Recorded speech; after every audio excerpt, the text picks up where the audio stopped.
Hi there, Walton ears. I'm Jack, and this is a very special edition of DSNY Newscast, or a kind of DSNY Unfiltered. I wanted to do this as a live stream because this topic is one which I'm sure all of you will have an opinion on as well, and leave your comments down below in the description box. So I'm sure everybody here will be able to say the different things that they want to see different with Disney in the next year and how to fix the company in general. Obviously, Disney's not in the most dire state it's ever been in, but undeniably, it's been a tough few years for Disney's reputation. Mostly, I would say, of their own making in many ways. They've done an awful lot of things which would annoy somewhat of the bigger part of the fan base. But obviously they've been in the headlines for some bad reasons over the past few years, much like the executive changes just before the beginning of COVID. Then we've seen all the executive change drama recently with Bob Iger and Bob Chapek, the internal drama in general, Hollywood relationships, things like that with Scarlett Johansson and things like that. We've seen price hikes, wage disputes, culture wars, fan discontent. Basically, you name it, Disney's been in some trouble recently with their reputation, and it's been some bumpy few years for them. That is everything with the exception of, obviously, of them being able to make money. They've been able to generate more money than they've ever made before, really, and they keep doing it despite themselves in many ways. But one thing I will say is I've got notes here in front of me, is that with Disney celebrating 100 years, the Disney 100 celebration this year, it's now more important than ever for Disney to get back on the correct path once again. And to do that, I think they're going to have to make some pretty wide changes to the company and the way they do things. And so that's what I want to discuss today, to examine how to fix Disney and how I would fix Disney, how you would fix Disney from a true Disney fan's perspective. Okay, so to begin with, like I said at the beginning, I'm sure everybody here, hello everybody in the comments section. Yes, I can see everybody there.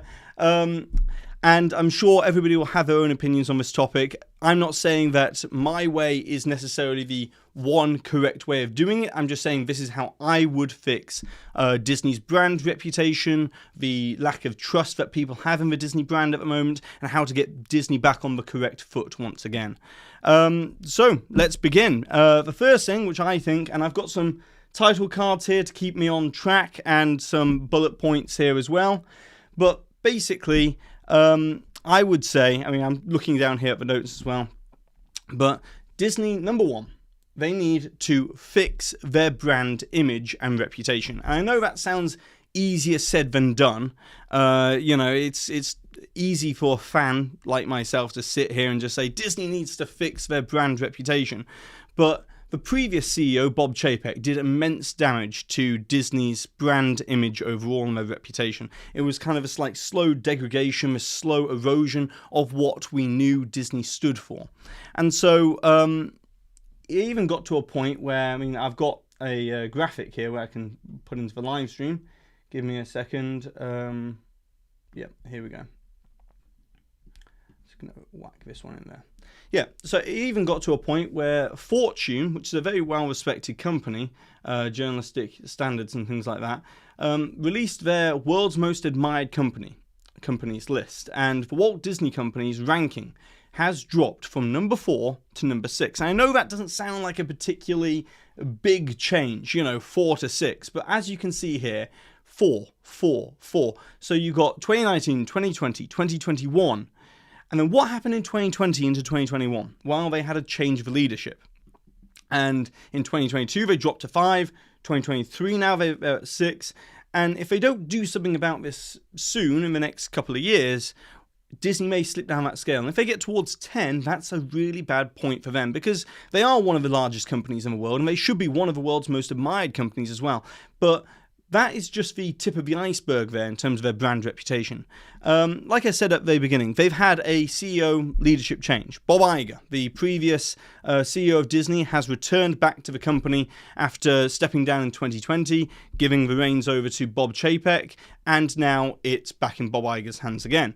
And it's been 100 days, just over 100 days since Bob Iger returned on November the 20th, 2022. And to be honest, there haven't been that many changes made yet. It's 3 months in, and we're still yet to see the kind of broad, sweeping changes that I think we need to see. Iger has come back for a 2-year contract, and so if we're 3 months already into it, we should start to see some more changes come about. I'm just going to pull in some comments here as well. Here's a good comment. I believe that Disney's decline can be traced to about the time they purchased Lucasfilm. Everything's been going downhill since then. Now, that's an interesting point because we could talk about the acquisitions. I believe personally that what led to the groundswell of kind of like this degradation of the brand and like losing focus is the main thing here. I think what happened is when they bought Fox they announced it in 2017 and then they closed on it in 2019. I think that Fox acquisition really did muddle Disney's direction. It muddied the waters. They didn't know where, they lost some of their direction, their focus. They were firing on all cylinders beforehand, and then when they bought Fox, that's what led to Iger being split on what he was doing. He was having to merge this huge company, 21st Century Fox, into the Disney Company, which is a massive undertaking to do. And then at the same time, Iger was also prepping Disney for the streaming wars that were yet to come with Disney Plus. Now, Disney Plus launched and it did amazingly well. I would argue over the past few years, content-wise, it's been up and down. But I would actually say it's had stronger offerings than Netflix, with the exception of maybe The Crown and Stranger Things on Netflix. I think that Disney Plus, when they come out with their own original content, it's been stronger in many ways. At least it's been more of a fan event.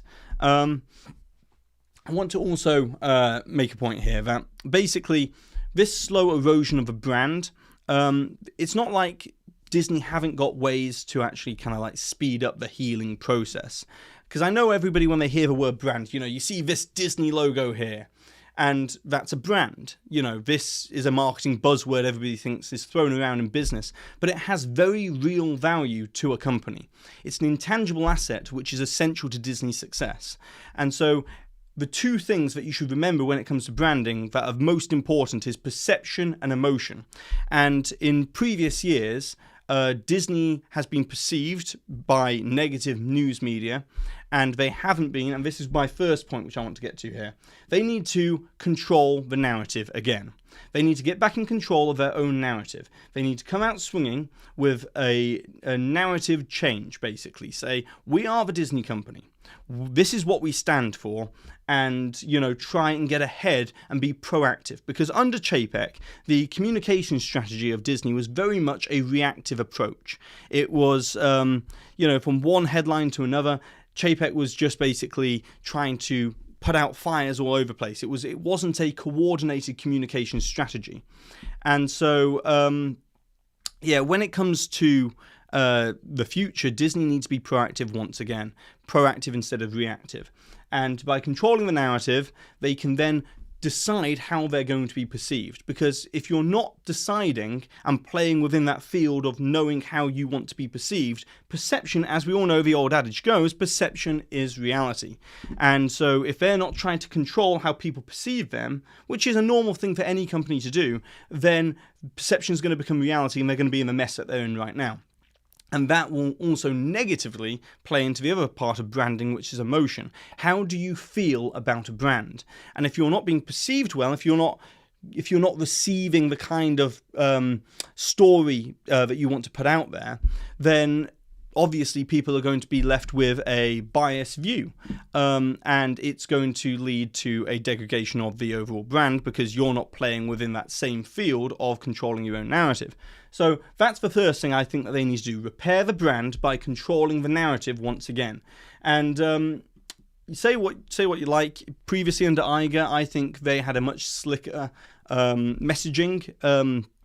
communication strategy and messaging strategy overall, and they were much more proactive in responding to things rather than waiting for the news cycle to happen, the tsunami of news, and then they come out at the end with a statement that then generates another tsunami of news. Instead, Disney needs to be at the beginning of that tsunami of news, so therefore they can control where that story goes. And, under Iger, there were some crisis that happened under Iger. Some really bad negative news stories in 2016. Tragic news stories as well. And yet Iger managed to steer Disney through those things relatively well and kept the brand strong and the trust in the brand strong, which I can only imagine how that would have happened nowadays. Okay, then I want to get to the next point, which is basically trying to control this narrative and trying to get people back on board. I think that Disney right now need to have a kind of mission statement campaign. If you're around long enough, you may know about Apple's advertising campaign called The Crazy Ones, and it was this kind of Steve Jobs came back to the Apple as the company, and he brought in this campaign that said, we are Apple, basically, and it said, we are the crazy ones, the misfits, the rebels, the round pegs in the square holes. They actually said, we are the ones who see things differently. And they put this message out. They spent a huge amount of money on a advertising campaign that really got to the core of what Apple is about. And I would argue that over the last 25 years, over the last 25 years, Apple has led from that image of think different. We all know think different when it comes to Apple. And they've brought that forward for over the next 2.5 decades, and it served them very well. So if Disney want to ensure that there's another 100 years, I think they need to use this Disney 100 campaign right now to put out kind of a mission statement for themselves. I want to bring in some of these comments here because we're seeing a lot of comments. There's a comment here that says, I feel they should have a person in charge of business and another for creatives, similar to what the Walt versus Roy dynamic. Creatives have been secondary recently. Yes, I actually think that's a fantastic point there. So I want to just put that on the screen again, and it disappears after a little bit. But I think that's a fantastic point that we're seeing there. I've made this point back in 2021 about the whole creative versus business-minded CEO when Chapek was back in charge of, when he was in charge of Disney, and I said he needed a chief creative officer in charge of creative to give them a direction, because all they were doing was they were like bouncing around from one thing to another, not really having much of a direction. And without that kind of vision and that direction, that's short-termism. That's not going to go very far when you're a massive company. So I think that's an excellent point. Yeah, they do need to have a creative force within the company, and I also think that they need to have a very business-minded force within the company and split those two up, because even if you're a fantastic business mind and you're also a fantastic creative mind, you're always going to lean one way or the other, left brain or right brain, analytical versus creative. And so, yeah, I think that's a major point there. But so when it comes back to this mission statement idea, I think they need to tell the audience, tell America, tell the world, basically, what Disney stands for. This is what we truly stand for. Put a flag in the ground and say, this is us. We are the Disney Company. These are our values, and use Disney 100. The Disney 100 Super Bowl ad was a good start, but I think they need to go a lot further. Also wanted to say about this is, if they do this, then the way I would do it is, the old adverts from the 1990s where, those really nostalgic feeling adverts for Walt Disney World. I would use old vintage adverts at the beginning of the campaign, and I would then splice in at the end, update the advert at the end to show the children from those adverts, of those 1990s adverts that are, old nostalgic adverts, show them then bringing their children to Disney, and show how Disney magic and the wonder of Disney is multi-generational. And I think that'd be a great way to, just say to people, look, we have been around for 100 years. You have trusted us for 100 years. We're going to be around for another 100 years. Just know that this is what we stand for. I think they be proactive, basically. Right, the next point, and this is very critical to repairing the brand. They need to fix the Disney parks, okay? The Disney park experience needs to be fixed, and I'm going to go over the different ways that the park experience has failed in recent years, But yeah, they need to fix the Disney park experience, because in many ways, the greatest asset at their disposal, in terms of the brand, is the physical embodiment of the brand is the Disney parks. And so Disney need to rebuild the trust with the users, the consumers, the audience, and to do that, they need to make fixing the Disney park experience a priority. Because the thing about the Disney parks is that when you go along and you've spent huge amounts of money to go to Disney, if you have a fantastic experience, you'll go home and you'll, talk to many other people and evangelize the experience. But if you have a negative experience and you've paid a lot of money, you're going to tell, there's an old thing in marketing, you're going to tell around 3 times as more people about that negative experience than you are about a positive experience. And that's what's been happening recently with Disney. So they need to fix this. And they've made some steps in the right direction. As of recently, I can mention that on January 10th of this year, they removed the daily hotel parking fee for guests staying at Disney hotels. Whoopie-doo, fantastic. Things like that should have never been put into place to begin with. You're paying a huge expense to stay at a Disney hotel. You shouldn't also be nickel and dimed for the parking of the hotel.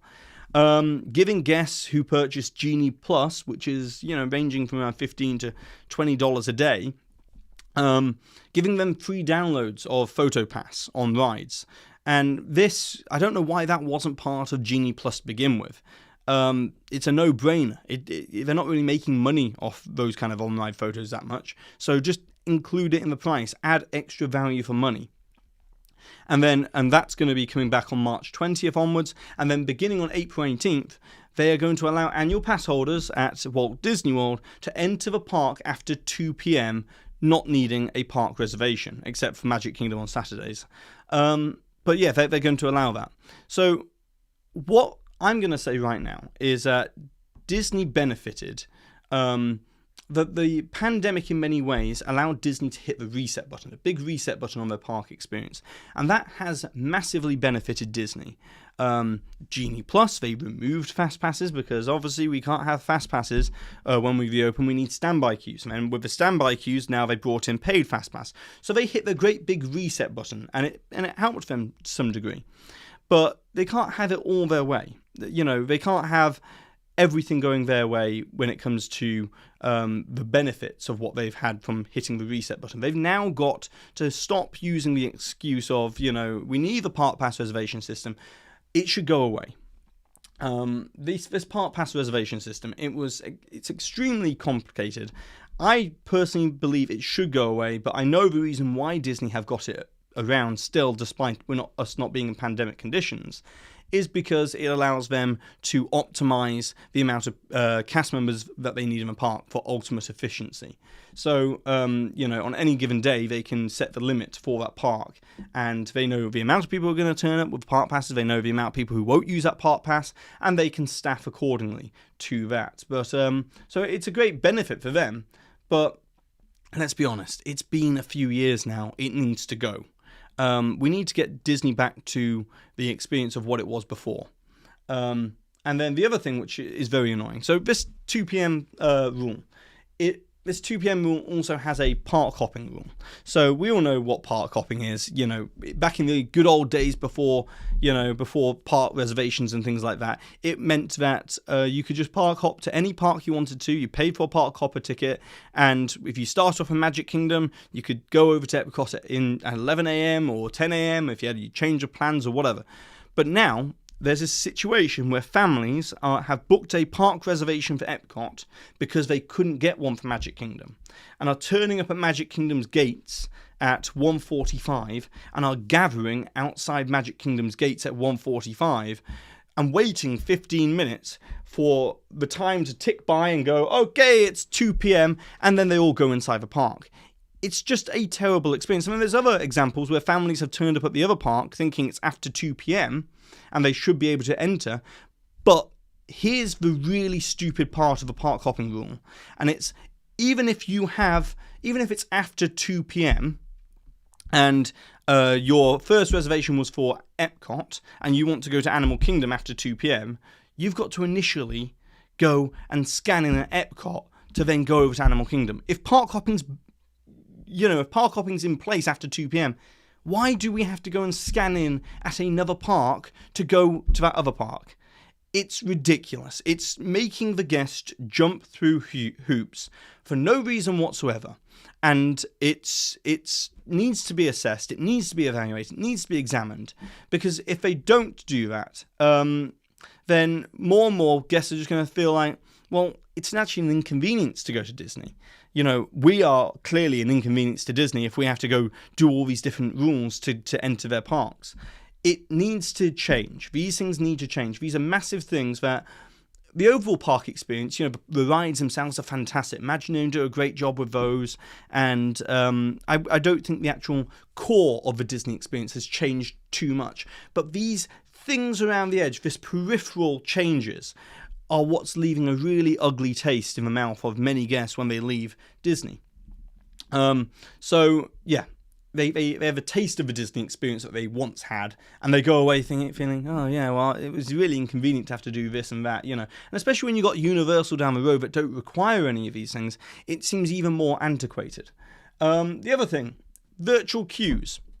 Yeah, virtual queues, I can see there's a point to virtual queues and a virtual queuing system when the ride is new. Why is it that Guardians of the Galaxy Cosmic Rewind, which handles incredible capacity, still has a virtual queue? Virtual queues, if you're not aware of this, if you haven't been to Disney recently, but if you have been to Disney recently, you know the annoyance of waking up. You know, imagine waking up at 6 a.m., getting kids ready to go to the park, and then sitting down at 7 a.m. and frantically trying to not only get virtual queue for the hottest new attraction, which was Cosmic Rewind and will be Tron after April, but also having to get the Genie Plus sorted, the Lightning Lane sorted, and everybody sat there with their phones trying to do different jobs, and God forbid if you don't get one of those things, then your whole experience for the day, it could be your last day of the trip, it could be your last day of a vacation, and it could all be ruined because, you know, a technological failure. I just think that this is a terrible plan. Virtual queues, I see the value in them for something like Tron when it initially opens, but the fact that Cosmic Rewind is still a virtual queue is quite frankly ridiculous at this point. It's an attraction that can handle huge capacity. It was designed to handle huge capacity. It's like 8 or 9 trains on the track at any one time. I think it might even be 10. But yeah, no, it handles huge capacity and there's no need for it. And to have a virtual queue to enter Cosmic Rewind and then also, you know, have the other aspect of it with individual lightning lanes and everything like that, it's getting it very silly. So, this all comes down to the main crux of this whole issue, is that Disney needs to remember what the Disney difference is again. Many of you may know what the Disney difference used to stand for, but basically, the way I would describe it is you're paying a premium to go to Disney. It's not a you know, just a roadside amusement park. It's not a quick kind of setup. It's not that kind of thing. This is a premium. You expect a premium service. You expect a premium level of service. And they need to think back to what made Disney different. And the Disney difference used to be that people used to go because they knew they were going to get outstanding customer service, which I think the cast members still deliver.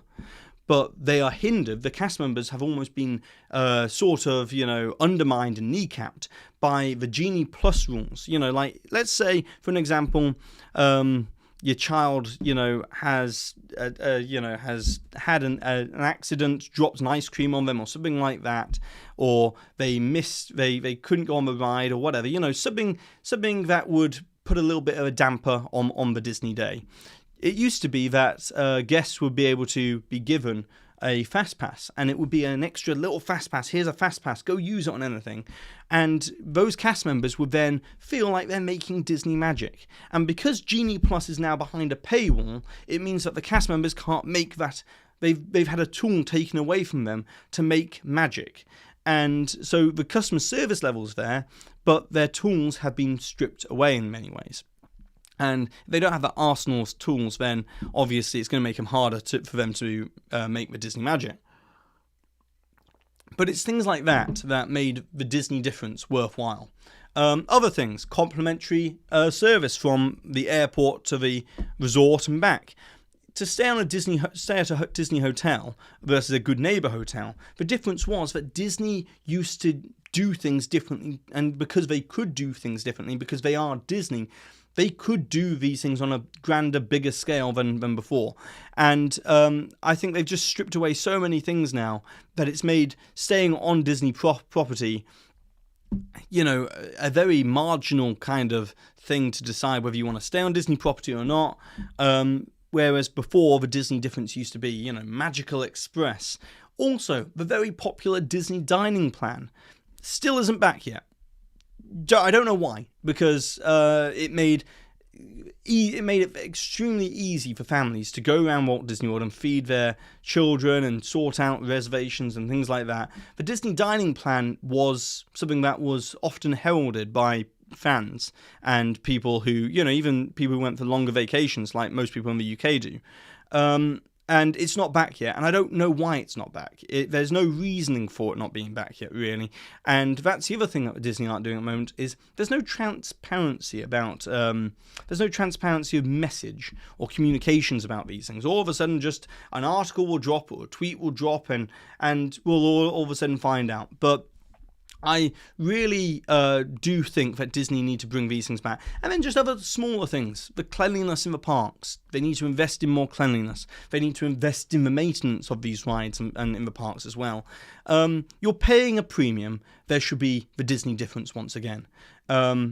It's a major thing, and I think they need to get back to it. Then, the next thing, which... and also, if they aren't going to do this, and like I said, the Disney difference, make it part of a marketing campaign. You know, nail your colours to the mast, so to speak, and say, this is what we are, this is us as Disney, we are changing. They need to, because there has been this kind of message in the media recently, Disney now has to be very proactive at saying, this is who we are, and sticking to it.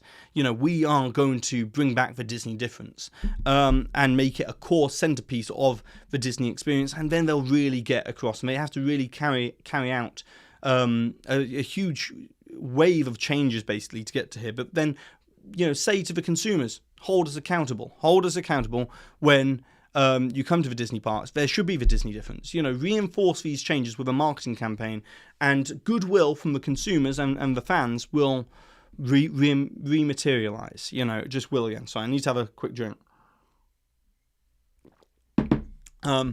Okay, so there's a revolution brewing from within at the moment. If you're not aware of this, cast members are asking for a pay increase.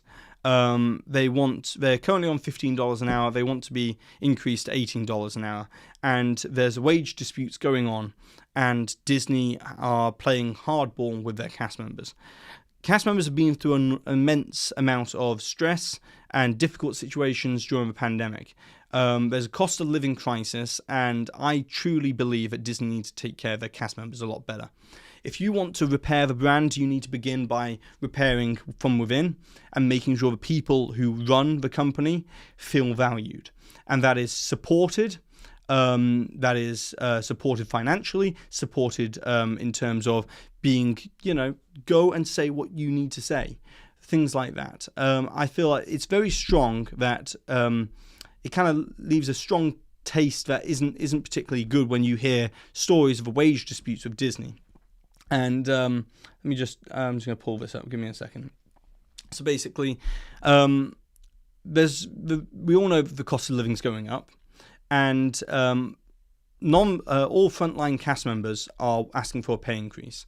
And Disney's playing hardball. Universal has come out and said that they're going to increase their wage to $17 an hour from June of this year. Disney is still playing around with that. Once Universal came out with that number, $17 an hour, Disney kind of had to match that, but they're still trying to play hardball, and it just doesn't work. So I personally believe they need to take better care of their cast members and not just talk about it, do it. Because from the perspective of when it comes to Josh D'Amaro and the like and everyone like that. You know, they do talk about their cast members, and they do say how much they value their cast members. And at the end of the day, you gotta match it. You gotta support that as well. And the other thing, we return to office at the moment. It's not getting much traction, but I've been, I've heard about it in other, a couple of news articles here and there and things like that. But basically, the return to office is happening for the. So you've got issues with the frontline facing workforce, and then you're having issues with the return to office as well, and it just leads to the overall sense within Disney, I think, of employees just not feeling like they hear a lot of lip service and they don't see the actions to back it up, basically, and that is going to cause problems for them when they can't get the talent that they need, and it's just double standards all around, basically. So when it comes to return to office, I believe it's like they have to go back 3 or 4 days a week, and if they're having to go back into office when they've been virtual before, many people, there's the cost of petrol, cost of childcare, things like that, and just time, just commuting in and out. So it just feels like there's an awful lot of problems brewing from within the company as well. It's not just all external facing macro factors, things like that. Disney need to address these things and support their cast members. Other things, right, I want to bring up. Right, so I feel very strongly that the next point, so we talked about repairing the brand, all those elements, internal, external, communications, marketing, everything, that's repairing the brand image. That's putting, sticky tape, trying to piece it back together and go in the right direction in 2023. The next point I'm going to make is we need to reinvigorate the fan base. And first of all, we need to stop shying away from Disney's history. Disney is 100 years old. It's Disney 100 that they're celebrating. And, we need to see more classic IP. We need to see more classic Disney rides. And we need to see more classic, aspects of Walt and Roy, the two men who founded the Walt Disney Company. And talk about Iger as well, who also contributed a huge amount to the Disney Company in the early days as well. And we need to talk about the Disney story, because not many brands have this at their disposal, to be able to say we are a heritage brand now. And if they are a heritage brand, there is American as apple pie, and they are, their heritage brand a bit like Coca-Cola. And so Disney's now, if they elevate themselves to celebrating their history whilst also looking towards the future, I think they're going to go head and shoulders above the competition. It's something that other ones won't be able to compete with. So I think that's a very critical thing to do. But yeah, no, celebrate the history. Even when we talk about Walt Disney World's 50th anniversary, there was hardly any nostalgia that was implemented throughout that whole celebration. It's coming to an end at the end of this month in March, and they very quickly, and I commend the team who put it together, the tag that they put onto Enchantment to celebrate the history at the beginning of it. But the whole thing just wasn't anything about looking back. When you're celebrating an anniversary is celebrating the past, and they try to celebrate an anniversary by only looking forward. That other times, in between anniversaries, look forward. But when it comes to an anniversary, you're meant to celebrate the achievements you had. You've got to be proud of it. And they just didn't do any of that. So I would say to reinvigorate the fan base, reconnect with the fan base, they need to start embracing their history, embracing their legacy, celebrating it, and using nostalgia. And stop shying away from nostalgia like it's a bad word that they shouldn't be using in marketing. But nostalgia marketing works, and I think if they need to repair their brand image and fix Disney in the next couple of years, I think playing on the nostalgia aspect and reminding people why they trusted Disney for so long is critical. The next thing, park announcements. This seems like a logical one. It seems like an easy one to do, but yet we're still not seeing anything, are we? Park announcements. They need to now. Yes, we've seen huge investment in the parks in the past few years, but right down the road, 7 miles away from Walt Disney World, Epic Universe is being built. and Disney need to come back out swinging with their own announcements. I'm not saying that they're going to be able to build something and open something in time for Epic Universe. They should realistically be able to do it if Universal are moving at that pace. But even if they want to keep on their 4-year cycle of build cycles, I think right now they need to announce something. Back in 2018, they announced the Walt Disney Studios Park expansion, which has just dragged on. But they announced it via a press release and a Parks blog post. And by doing that, if they did that right now and put, and said, right now, we need to make a announcement that we're going to build Villain Kingdom at the back of Magic Kingdom, and just release some concept art, but then said, we're going to spend the next few years, building it, and, we'll keep you updated. I think that would go a long way to reinvigorating the fan base to feel like they're not cheering for a team that is not valuing them. And I feel like at the moment it's very much a one-way street in terms of, Disney is being, hoping for people to love them, and they're not giving much back in return. And I think they need to reinvigorate the fan base in a huge way. Okay, and park announcements would be a great way of doing that.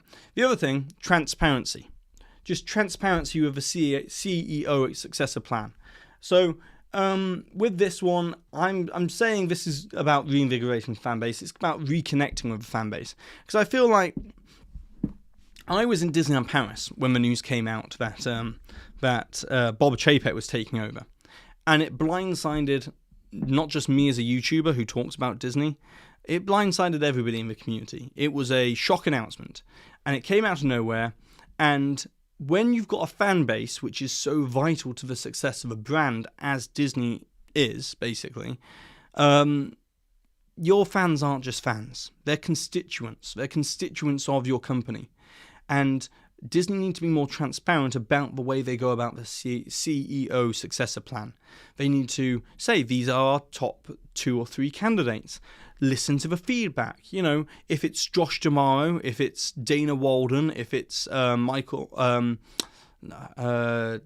Walden and Alan Bergman, then they need to say, these are our top 3 candidates, if those are the top 3 candidates, that is. And listen to the feedback of the fan base. Hear what the fans are saying. Because at the end of the day, yes, I know it's a Wall Street stock market decision as well, but it's important to take the fans along on that journey. Because the next CEO is going to be CEO for at least 5 years, I think. I mean, they should be at least. And they need to be heard. The fans need to be listened to.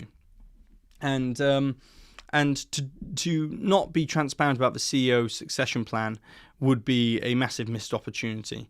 It would build an awful lot of trust with the fan base again. I believe so. Wait, I see a comment here, Clifflix that says blindside of the fans. I think it also blindsided Iger. Yeah, well, actually, the first one didn't blindside Iger. The February of 2020, that didn't blindside Iger. Iger blindsided us.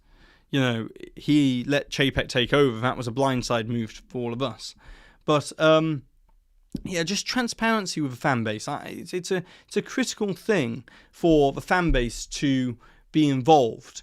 Overall, just listening to the fans an awful lot more, not just saying they are, actually doing it. Actually fulfilling that promise that they've made there.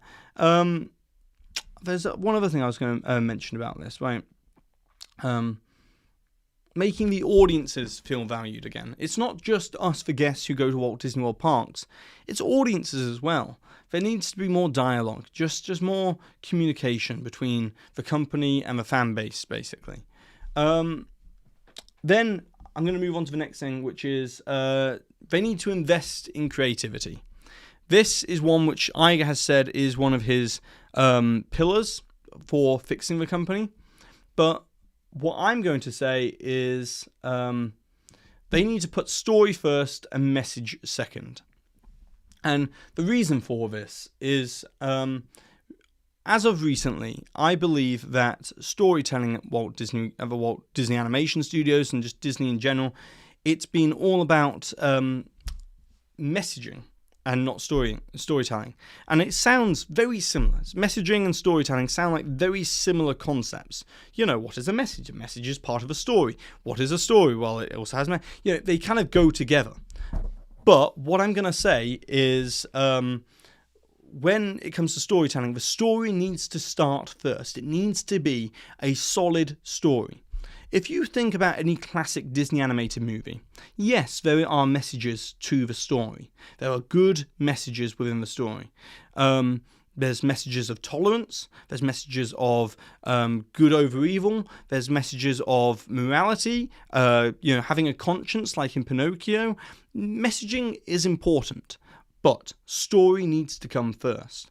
And if you're taking a message and very weakly wrapping the message in a story, then you're left with, just messaging basically.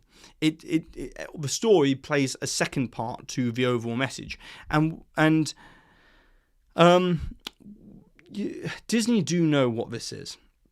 In the 1940s, Walt Disney played a vital part in doing his bit for the war effort by using the characters of Donald Duck to try and help sell war bonds and things like that to try and help fund the war effort, World War II. And they were given a message first, sell the war bonds, and then they built a story around it. Okay, you can go Google this stuff; it's there.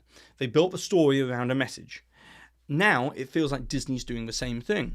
I actually felt like Strange World, the actual the movie I've featured in this title card here, wasn't a terrible movie from the perspective of the story, but the message was so core to the movie that it kind of overwhelmed the story.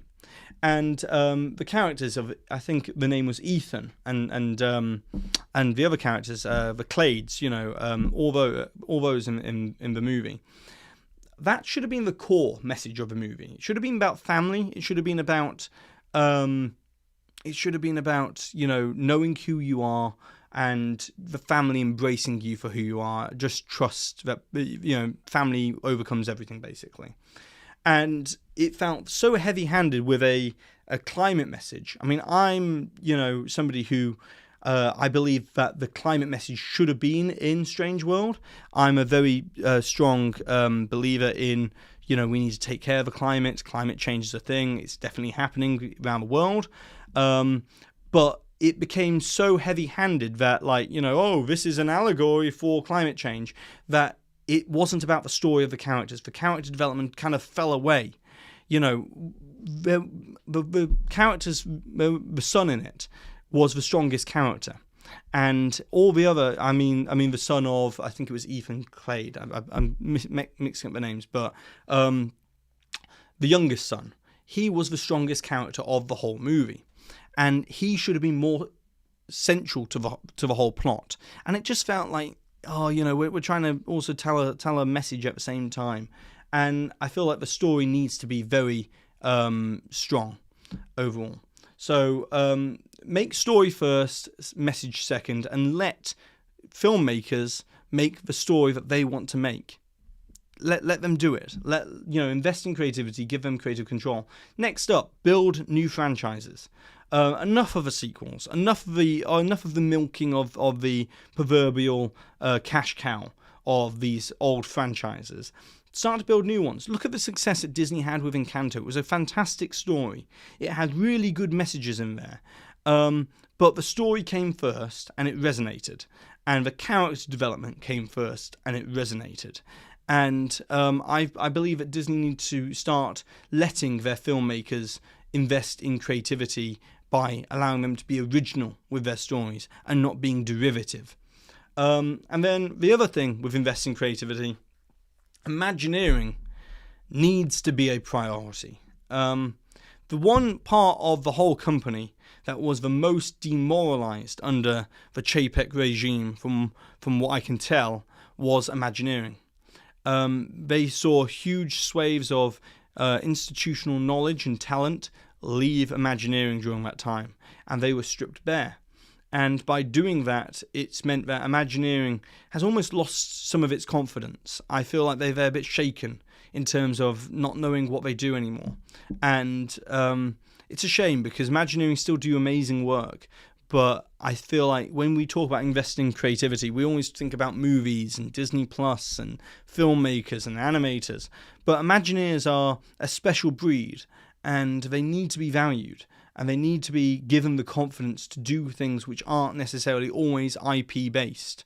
It feels like their job is always the synergy machine now.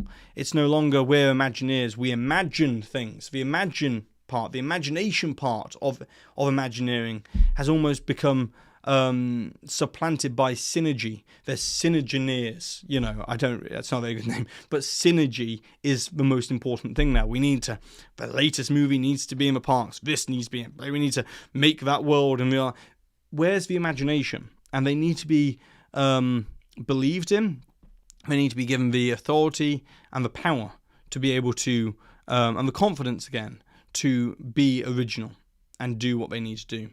And these are an awful lot of these free-flowing thoughts which I've had. Now, that's me part of this live stream done in terms of all that. I would love to hear now what your number one suggestions are. I'm going to start reading some of these out. Disney should acknowledge that animation is for everyone. I agree. I think that oftentimes animation is seen as just for kids, and it's not. Animation is an art form. It is a medium. It is a art form of cinema. It's not a. It's just, whether you use a different type of camera versus another type of camera. Much like we would talk about 3D movies as 2D movies. Animation is just a different way of telling a story, and it's for everyone. I wholeheartedly agree with that sentiment there, and they should probably make that part of their mission statement, that animation is for the young and the young at heart. It's for everyone. It can build imaginative worlds that you can't do in traditional settings, and that should be very important. Okay, because let me have a look through some of these comments as well. I want to start reading some of these. Okay, someone said here, unfortunately, I don't think any of this will happen, as the leaders of the company and the board simply do not care. Joseph, I would have agreed with you last year, and there's a reason why I haven't done this video last year, because it was pretty bleak at the time, the situation. But I think right now, the leadership in charge, the executives in charge of Disney, they will listen. But they need to be told. They need to hear us. They need to hear the fan base. And if we're just continually saying the bad things and just shooting Disney down, basically, and just continually casting stones, and no matter what they do, everything is bad, then I think personally, when you only put negativity out in the world, there's never going to be any positivity. And so we need to not just say what's bad, like I've done in this stream, but also say how to fix things, like I've also said in the stream. We need to be very vocal about what we want, not just what we don't like, but what we want, because it's very easy to say, I hate that, throw your dolls out the pram, out the pushchair, have a temper tantrum about it. But it's very difficult to then pick up the building blocks and build something again. And I think that we have a responsibility as a fan base to be active in telling Disney what we want to see, not just what we don't want to see, because that's only one half of the puzzle. Jen Eats the World says, yes, invest in cast members, pay the employees, and the magic will spread. I agree. Totally agree. Cast members there's a special type of person who's a cast member. And to go through what they do each and every day, there's burnout, there's stress, there's working in very difficult situations, stressful situations, and I think that they need to be paid what they're worth, basically. And Disney are not doing that right now. And I think that us as the fans, us as the fan base, need to acknowledge that, and we need to be a bit more vocal about it, because it's very easy to say, the cast members get paid enough. No.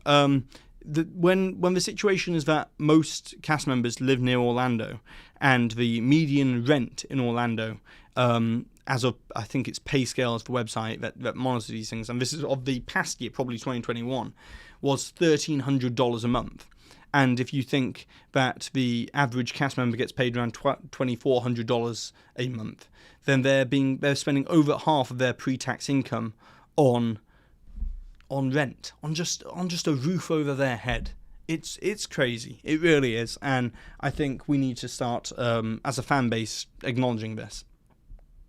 There's some other comments here. Let me just read through some of these.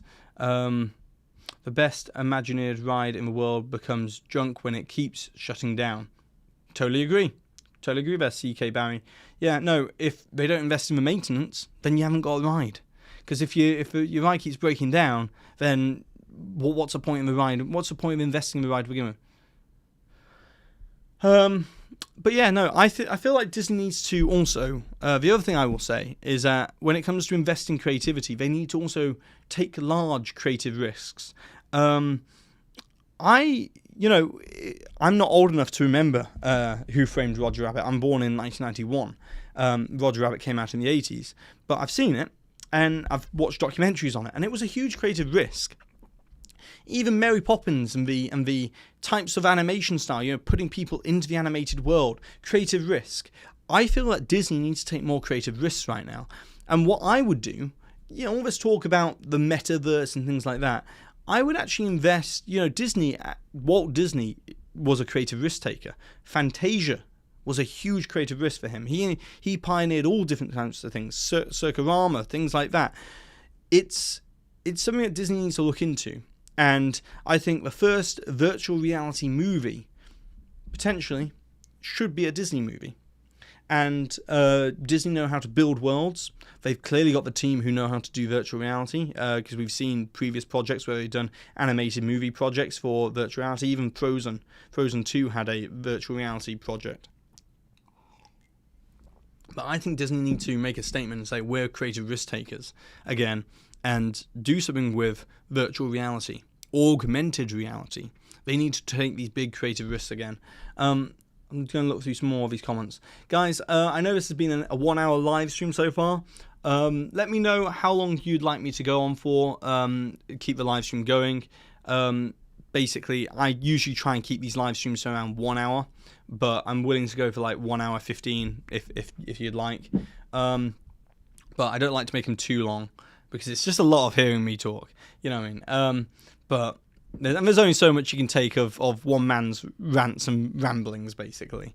So yeah, let's have a cut-off point at sometimes. Let me have a look at some of these comments here. Someone says nice mug. Yeah, it's a Disney Cruise Line mug. It's like one of the chimney towers on the cruise line. Let me have a look here. Someone says 5 hours. I'm not doing a 5 hour live stream. Okay. Okay. There's my brother in the chat saying forever. No, he has to listen to me forever. My brother just popped into the chat there saying, how much longer do you want to go on for? Forever. Well, he has to listen to me forever. So, yeah, I'm unfortunate for him. But yeah, 90 minutes max. Okay, yeah, so I'll go on for like another 15, 20 minutes. But please do tell me what you want to hear in terms of fixing Disney as well. What other talking points would you like to see?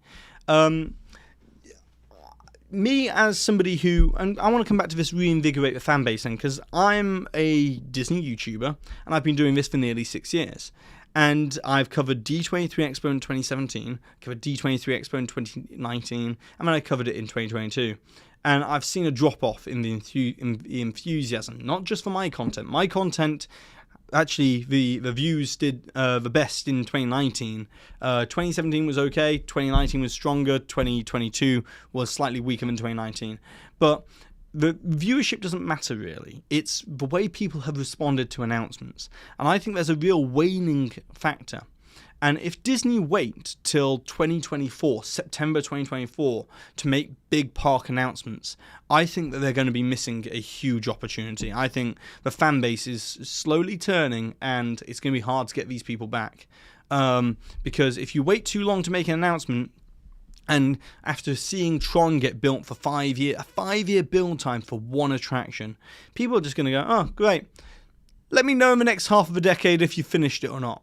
And it's that kind of apathy which is building within the fan base at the moment, which should be really troubling to Disney. And D23 in general, I think they need to really come out strong with their offerings next time around. But I think the very max they should wait till would be Destination D, which Disney Destination D, which happens in November of this year, and it takes place at Walt Disney World. And it'll take place at the Contemporary. Now, Destination D typically has been a smaller event, but I would use it to make big announcements for Walt Disney World. Put your flag in the ground and say, this is what we're doing in the future. And be serious about it and try and get some projects up and running within 2 years, because they're going to have nothing to compete with Epic Universe. Just... there we go. Sorry about that. Talking for 1 hour, you start to get a bit of a frog in your throat. But yeah, no. When it comes to, Elizabeth says here, a lot of Disney-only YouTubers now cover a lot of Universal, and comments that have trended that way a lot too. It's telling. I agree with that. I very much agree with that. Let me just mute it for a second. Wait, give me a second.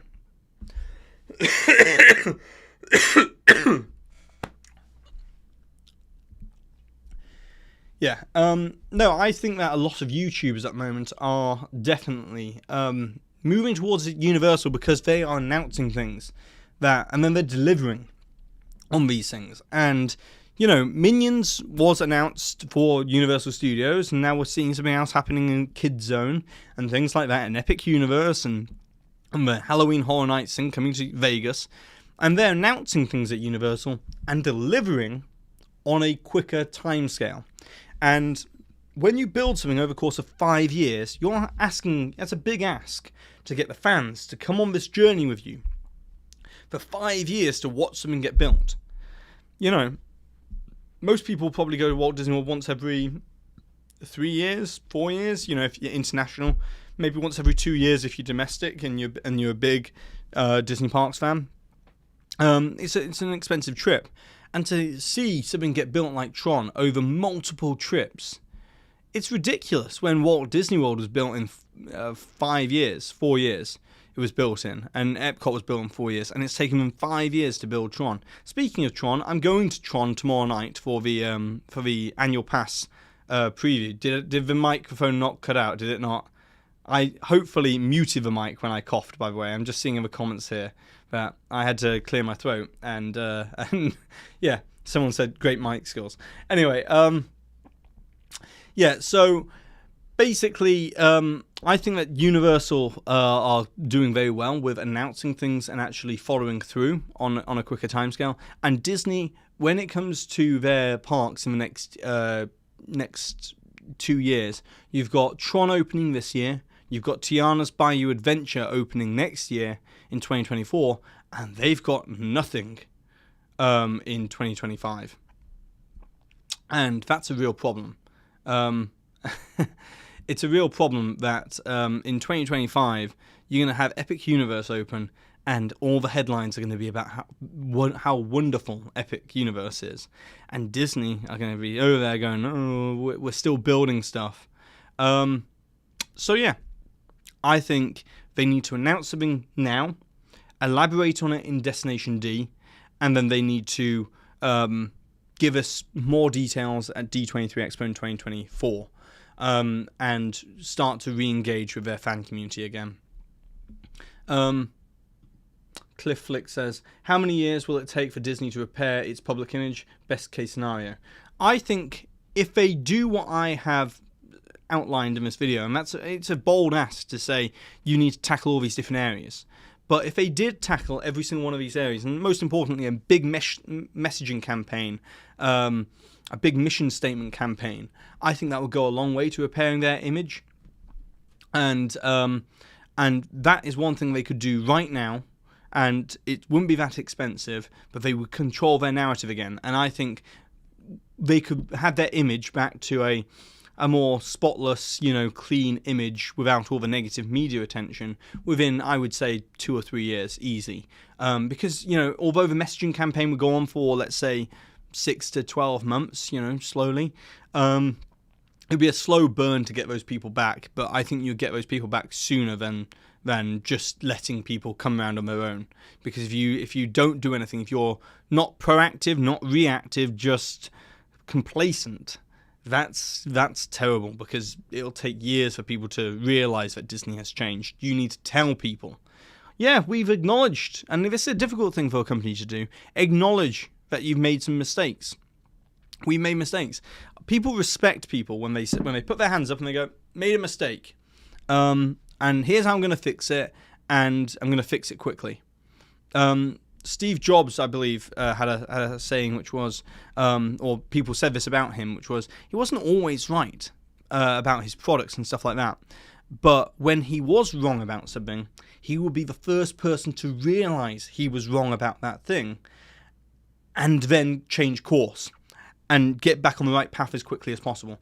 And that's what Disney need to do. They need to acknowledge, we've made some mistakes with Genie Plus, we need to really fix it. And do it. If you want to keep it a paid scheme, do it. But you've got to make it worth the money. Make it worthwhile. And that's the only way that they're going to get these people back on board in a quicker way. Is to own up to their mistakes, not trying to hide from them. Yeah, you're right. I respect someone who just admits they've made a mistake. And that's hard for a company to do, because it's, especially someone like Bob Iger, who, it wasn't him who made that mistake. Some of those mistakes were under his CEO tenure, like the acquisition of Fox. But some of those really bad PR fiascos that went through Scarlett Johansson, with the interaction with the Florida government, and just all sorts, the way everything was just mishandled, he wasn't the one who was making those mistakes, and yet he has to be the one to apologize. But Iger is somebody who I think has the ability to be able to admit a mistake, and he will get an awful lot more credit for it if he goes, yeah, we made some mistakes and here's our way forward, rather than just saying, here's our way forward. You need to acknowledge. Acknowledgement goes a long way. Yeah. The other things, I just want to read some of these because I saw some other comments here. Yes, I would guess most people in the chat are parks people. Yeah, I know I've been talking an awful lot about the parks on this, but the parks are the physical embodiment of the brand itself. And branding for many people, it's an abstract concept. It's this kind of ethereal thing in the ether that many people just don't understand what it is, because it feels like it's just a marketing buzzword.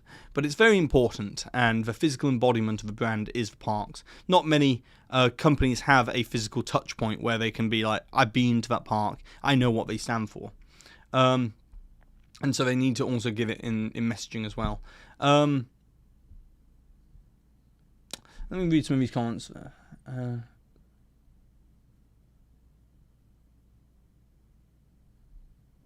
Yeah, okay, this thing here. The fact that there are so many people in here arguing about Disney is a clear sign that Disney is not going broke. Lol. They're probably more popular than ever right now. I agree with the first part of that statement. I don't agree with the second part. I agree with the fact that there's so many people in this chat arguing about the state of Disney means that we really care. I don't think that it's because they've been firing on all cylinders and the most popular that they've ever been. I think it's because people really do care and they're concerned. But I don't think they're going to go financially insolvent or anything like that. But I do think that they do need to re-engage with their fans and their community in general.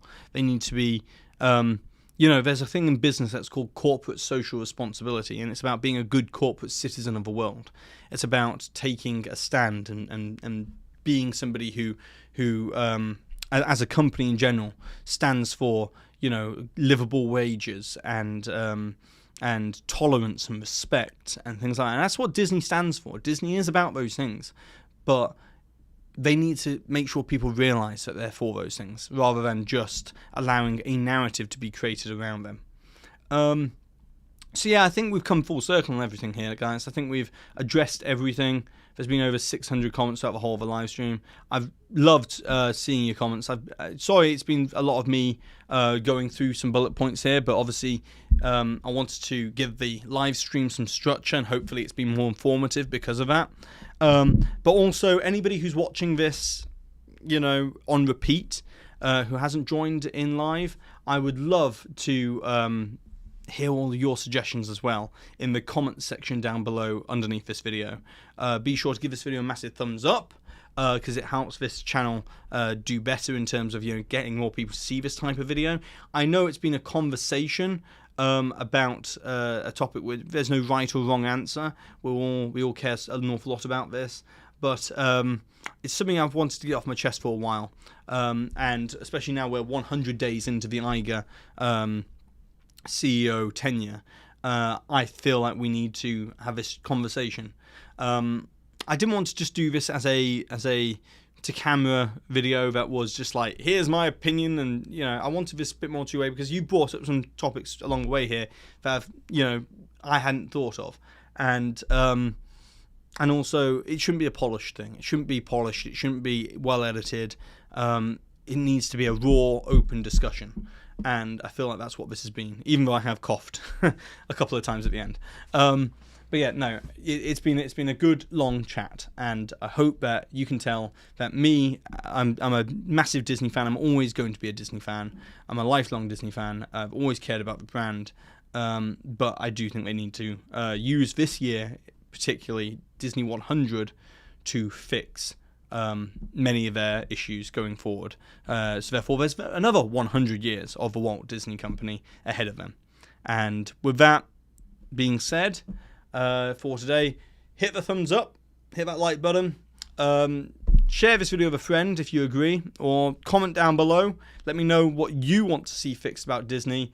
And also check out the rest of the videos on the channel. With all of that being said for today, I've been Jack, you've been you, and I'll see you real soon.